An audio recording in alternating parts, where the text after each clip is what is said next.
ज़मीन अगर अच्छी है, खाद भी अच्छी है, लेकिन अगर पानी अच्छा नहीं तो फूल कभी नहीं खिलेंगे।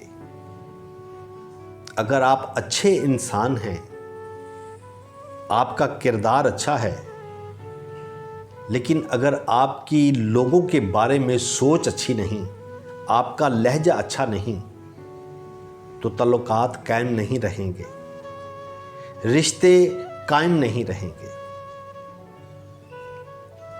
जब कोई शख्स पहाड़ पर चढ़ता है तो वो झुक कर चढ़ता है, और जब कोई उतरता है तो वो अकड़ कर उतरता है।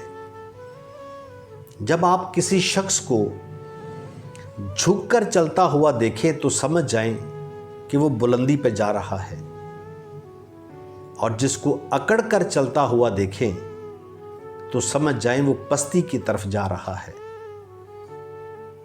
याद रखें, आपका लहजा, आपकी मीठी ज़ुबान ही रिश्तों को कायम रखती है।